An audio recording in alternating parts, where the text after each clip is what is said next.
suis un combattant. Parce que le fait de vivre avec un handicap en Afrique, c'est l'enfer, quoi.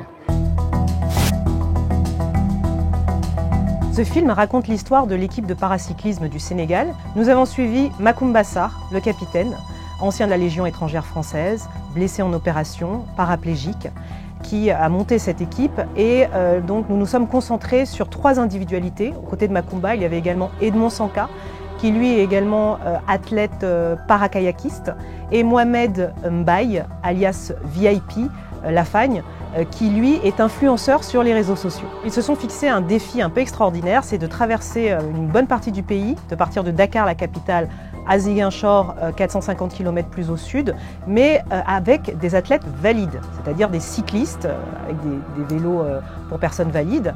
Donc eux, ils partent évidemment avec un handicap, et l'idée, c'est qu'à chaque étape, finalement, ils rendent leur handicap plus visible, ils discutent avec les gens. Il faut voir, les gens sont vraiment très étonnés de les voir passer avec leur machine. Et puis parallèlement, nous les avons aussi suivis dans leur vie quotidienne à Dakar, un peu en immersion dans leur monde, dans leur quotidien, avec leurs difficultés, les challenges que pose la vie avec un handicap au Sénégal. La société, les gens ils te regardent d'un œil où tu dois aller mendier. C'est un rejet qu'ils ne font pas attention. Ils te rejettent de la société sans pour autant s'en rendre compte.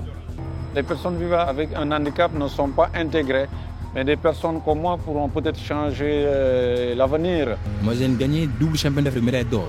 2023, j'ai gagné une médaille africaine aussi. J'ai fait 3e médaille, médaille bronze. Mais on ne nous respecte pas parce que nous, on est des handicapés. J'ai été très touchée par la séquence où il s'arrête dans une école, dans un refuge pour enfants en situation de handicap. Là, j'ai vu, en tout cas Macoumba particulièrement, et même les autres, hyper émus. Ils font les démonstrations du vélo avec les enfants, etc. Et à un moment donné, il éclate en sanglots et il disparaît pour cacher son émotion en quelque sorte. Et il commence à parler de la difficulté qu'ont ses enfants. Et en fait, je me rends compte qu'il parle de lui. Ils ne le disent pas, mais c'est des enfants qui souffrent. On ne le voit pas sur leur visage, alors que ils souffrent énormément. Je ne dirais pas j'ai peur pour eux, mais je m'inquiète. Je m'inquiète en quelque sorte. Logistiquement, en tout cas, c'était assez compliqué parce qu'il fallait filmer sous plusieurs angles, les suivre pendant la course, donc à partir d'une voiture, côté passager, dans le coffre, depuis le coffre d'une voiture, depuis une moto, avec du drone sur le bord de la route. Enfin, on a essayé de varier un maximum les plans. Et ce qui, moi, m'a beaucoup impressionné la première fois qu'on s'est retrouvés sur la route avec eux, c'est qu'on est en voiture et Macoumba, avec son vélo couché, vient se coller sous notre voiture. Donc nous, on faisait des embardées sur le côté, terrorisés à l'idée de lui écraser ou de lui faire mal. Et en fait, c'était une stratégie parce qu'il y a énormément de vent qui lui arrive dans le visage, pour se protéger, se mettre à l'abri du vent. Mais il fallait le savoir. Il y a ma famille qui compte sur moi. Il y a les personnes handicapées qui pratiquent le paracyclisme qui comptent sur moi. Dès que je pense à cela, je ne peux pas m'arrêter.